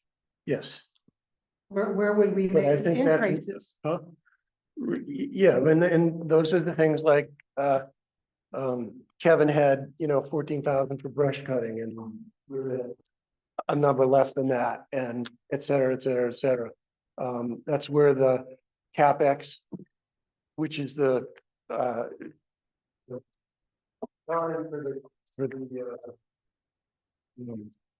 I see we, snow plows comes in. I see we use, Kyle's, up and down, bottoms up. Because it's Well, fantastic. so I'm happy to use that as a place to start, have some discussion. I took a swag at it, just based on conversations I've been in, or just use my best judgment. I'm happy to at least walk through it. Let's do this. Before you guys go that direction, just because I've been through this so many times, can we go, Kevin did a presentation of what his need is, which is 34 grand a year. Right, In lobbying for him right now, I'd like to go back up and take a look at what we projected for him for road maintenance and so forth. it's not what he asked for. It's not what he asked for, so that's what I'm saying, so. That's first off, he's lobbying for this. Right, but that's why we need to add another column. Well, actually, Yeah. this is actually a lot more, because road maintenance, we got 30,000. It's because we went so far over budget. 126 and 11.9. That's security. Okay, yep, 29, 81. It's almost at 34,000. Yeah. Yeah, so I would just say, you know, if we plugged in his ask, where do we fall?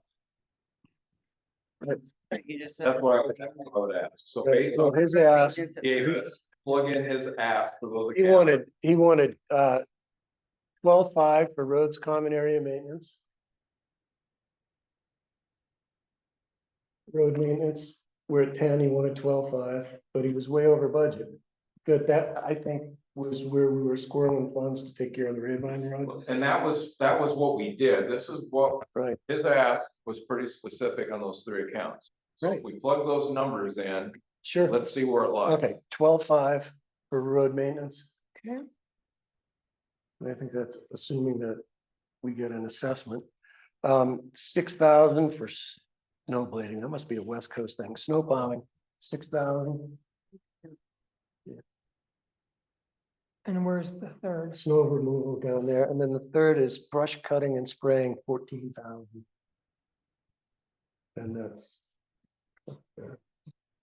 What's the total on that? brush cutting. Isn't there a fifth one? 14, that's 26.5. And I'm just saying, what's. Yeah, that- and now that if you is- scroll down to the bottom. 26.5 and 6, 32.5. We're actually better off. So by removing the 30,000 and splitting it, it's actually less. Right.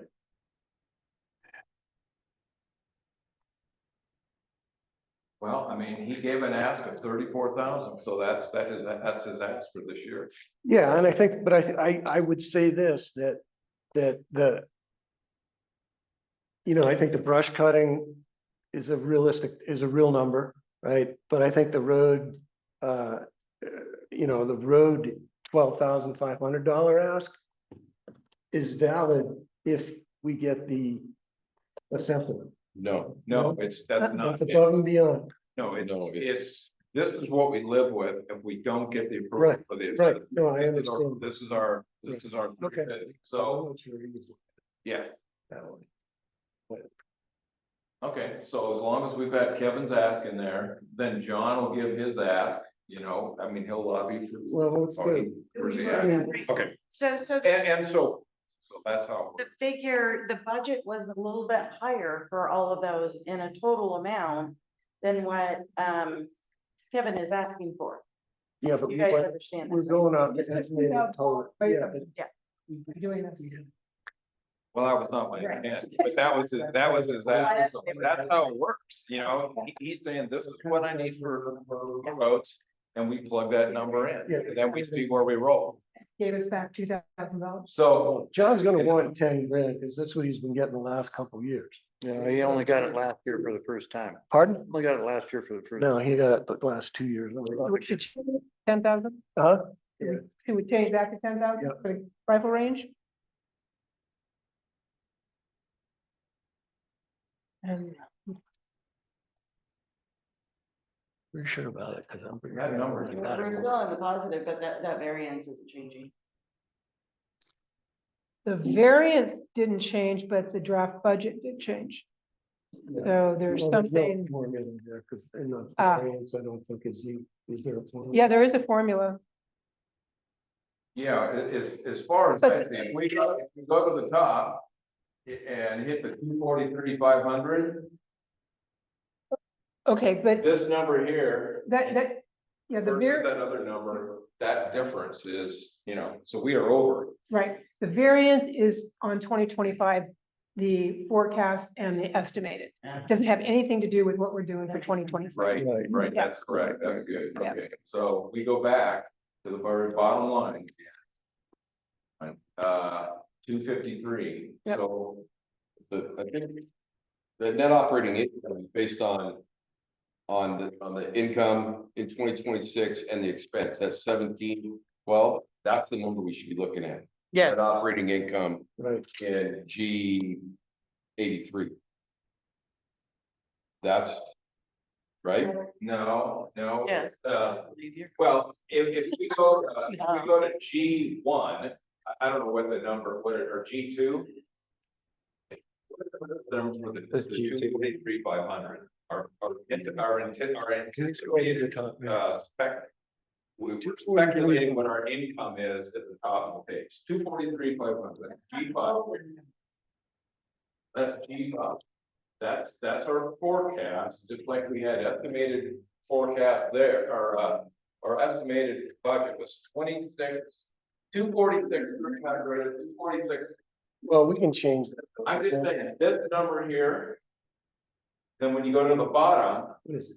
what are all the additions of all this stuff for our budget, the difference between these two, either high or low, negative or positive, that's our net finding where we're at. So we're either gonna be below or above. And when I saw the two, you scroll back up. I just want to make a comment, is that calculation is taking this 270 into 270. account. It's not using the 240.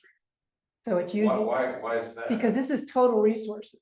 Oh, so it includes money from, All the other money. all the other stuff? Yeah. Okay, So it's that minus that to get the 17,000. I mean, Yes, yeah, that's our, that's it, okay, that's our expenses, and this G17 was the income. So we have what's G17? the 270 right here. And I don't. Oh, okay. Yeah, it Well- it counts, yeah. We made a little money off of the RFID tags, and, you know, we got a little bit here and a That holiday income, I think that is miscategorized, that's volunteer money, holiday income. yeah, Uh, I think we gotta be careful with this stuff, because this is I mean, all I think very we should variable. Probably base it on, 4,900, that 243, that's the dues income. That's what we should, I don't know, maybe I'm wrong, but I think that's what we should base our budget on. I don't think we should plan on people giving us money for, decals or mailboxes No, you or can't whatever, do that. Yeah, Can't do the that. only thing in For that, advertising. in that operating fund that's a constant is the PGE easement for $360.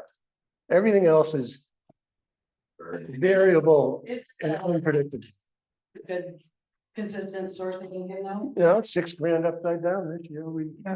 Yeah, it's. Can't count on that kind of stuff. Can't count on it. That's just extra money. Budget it. Yeah. I like to run, I would zero everything between 243 and 360. It's the only two things that we know we're gonna get. Those are all zeros. It's the only thing we know is we're gonna get the PG and everything else is on the if column. now your net operating income should tell us where we're. No, Negative 9,000. So that's the nine, yeah, so there we go. So now we gotta make adjustments. to those. If you think that we're gonna get this income, it doesn't have to be the exact. it's a happy thing. It's, I'm just saying that's, so now we gotta trim it 9,800 off this budget. I mean, because like the gate access income was big last year, but we changed and we sold decals and. So what we've done, I can only tell you what we've I've already done in the bought. past. So when we got to this point in the past, we go right back up to the top Yeah. again. And then we start working down and say, okay, what we think in each column we need to put in for that number for our speculative forecast for you. For expense. I mean, what can we cut is really what we're. And if, we could do just do the math and say everybody's gonna take the 1% or 2% haircut. Or whatever.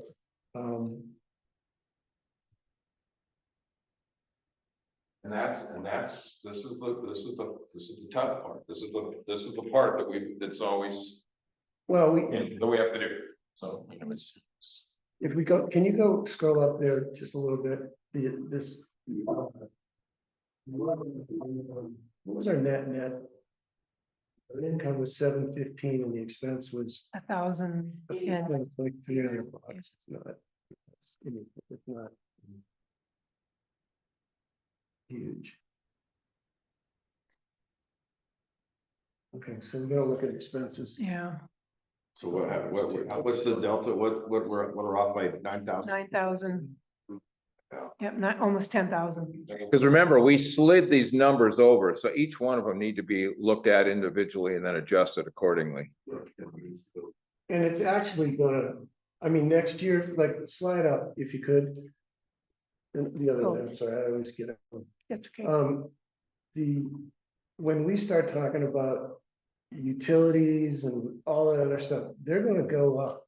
Right. They're going down. Taxes Taxes are, are not going down. especially if we keep adding buildings. I mean, we could just, I Well, mean, to make it easy, we could, we had, outhouses, for example. yeah, we spent. a bunch. We spent like almost $16,000 or $17,000 on outhouses this year. And, yeah, we were budgeted 10. So, it just means if we don't pass this, you may be walking, to the end of the beach to go to the bathroom, not, not in the middle of the beach. I mean, it's that type of a cut we have to have, right? Well, kill the mileage reimbursement because that gravy train's over. Yeah. I've never taken advantage of that. If I had Well, there's only to get my been one expense person. reports for that, that place would owe me 10 grand, Yeah, trust me, as well as all of us. and our meeting and expenses are gonna go down, are they not, with going to the, aren't we gonna be cheaper at the fairgrounds than we They were? are gonna be. Yeah. You So this, no, actually Kyle got the, so this is one where we got the estimate. Yeah, we have the estimate. What I don't have built in there is, I think we might need to, spend a little bit of money on, additional AV. Well, the insurance, I don't know yet. We think our umbrella covers fine.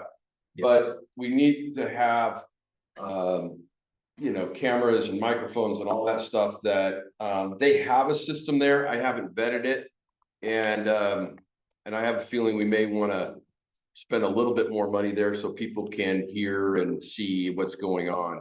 And they have this, what's called the owl camera that whoever's speaking, it scans over to the person who's speaking. Well, when you get the updated estimate, what's the estimate at right now? Well, I think it's like less than $3,000. So if we add 4 grand into it, we're probably fairly, 7. and we're at 7 now. So you could probably make that, yeah, or 4,500 and then just, I'm just saying to start with. I mean, the fairgrounds is a very reasonably priced place for what we want to do. So we got 6 more to go. Well, Kevin's already, we already trimmed a little bit with Kevin, so he went down instead of up, so nice. But what else we got? What else, where else can we trim a bit? Now, remember, you can trim, but if you, oh, sorry, Mary, but if you get really close, we can still go up and forecast some of those additional incomes that might come into play. That's true. You could, Mary, I mean, even if you want to cut it in. Well, we've got to write off $1,700 worth of advertising for folks that never paid us. They never paid. Yeah. I thought it wasn't around me then. I mean, why not put $3,000 in there? We'll get $3,000. well, the boat slips, Lauren was at 100% this last year, including the 10 from us. So we collected on 10. No, we did not. We got Or that was the plan. So how much did we actually get? Not I can't read it up there. 1751. So yeah, put in 5 there. We'll go Okay. get 5. 1750. That's less. Do we want to put in something here, some portion, 3 grand? $3,000. So Mike, how about fines and fees? And Mary, was there any anticipated? 1,500, but I do not I don't like. ever want to Yeah, I plan want a that to be budget based zero. on. Fines and fees? I'll take that. Yeah, okay, that makes sense to me.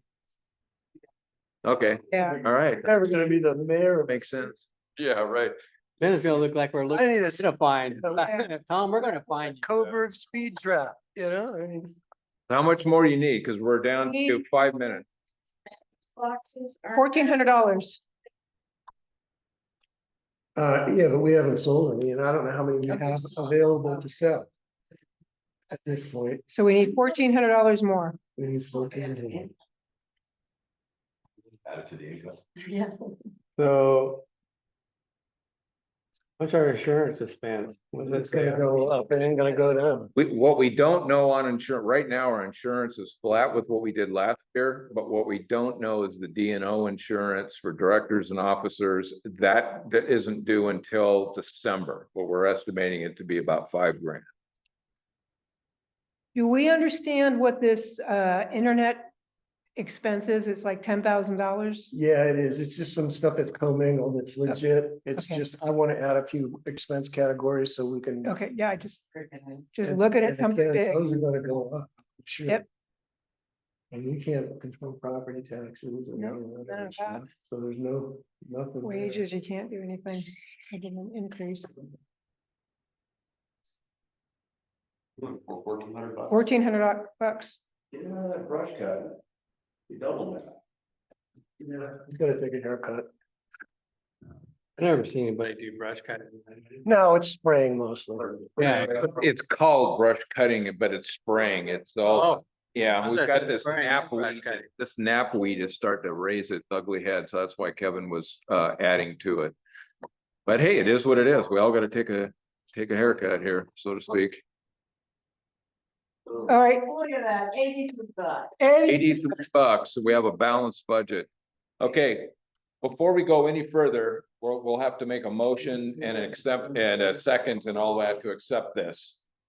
So, that would be the next step. Brush cutting. That's the next step, is for us to approve this, as we've done in draft status, for us. It's in draft status, but we need to approve it, so. If we're right there where we need to be, then the next step is for a motion for approval. So how many, just a second, you got 248 for our budget? How'd you get that number? It's 243, 600 is actually. Is that a 3 or an 8? On top? Yeah. 43.5. 243, 5. 43.5. Yeah. Oh, and 690. beers. Well, I don't know where. Go to the bottom, it shows it, it's 696.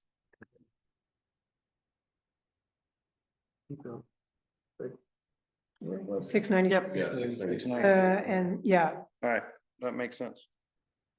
If we get one or two more or one way or another, that's. Okay, so I just need a motion. We still have a chance for I'll say it. discussion, but we need a motion.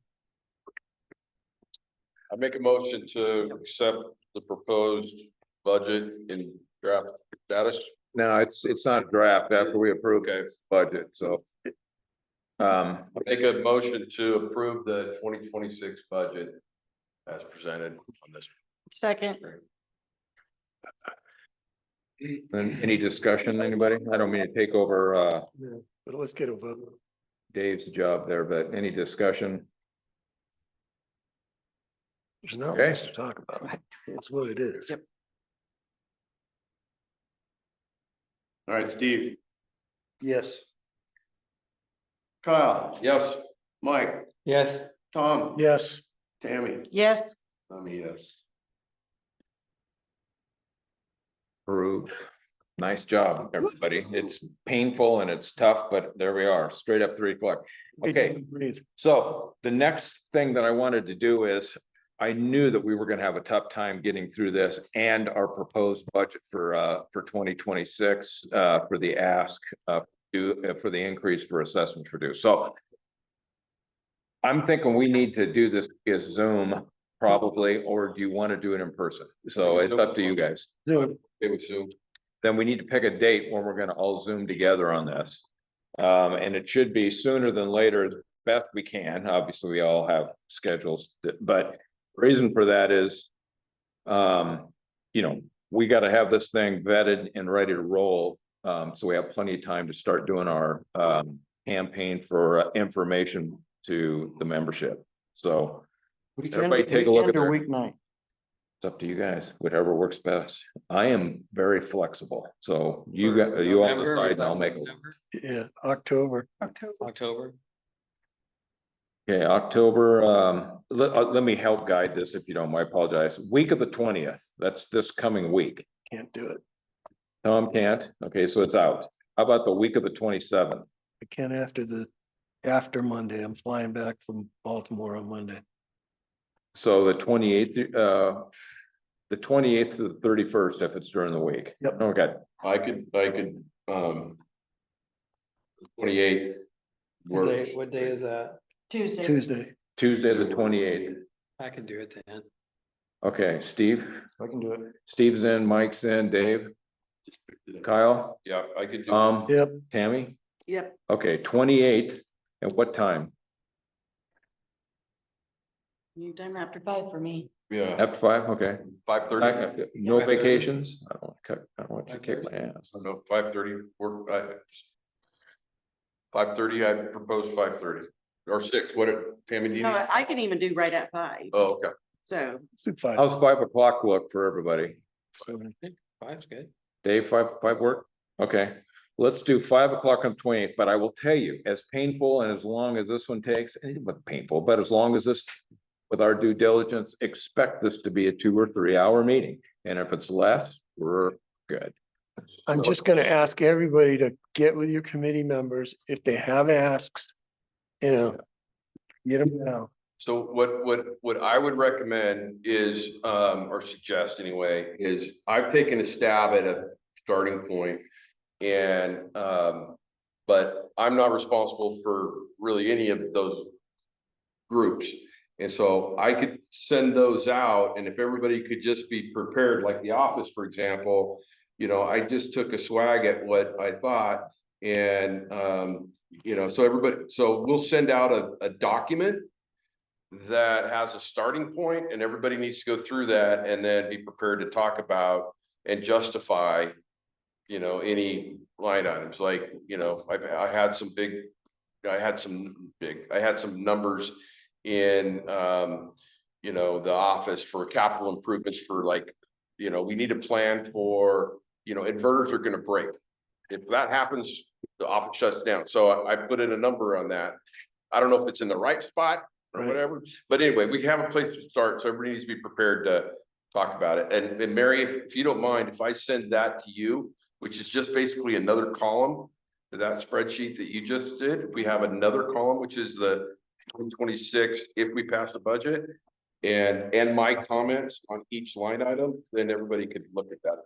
wouldn't it be the 2027 budget for the dues increase, because we wouldn't be paying the increase We in have to, 26 that- we have to discuss that. So the question is, if we approve it in our May meeting, right? excuse me, in our March meeting, Yeah, I know. the next business cycle is May 31st or June 1st.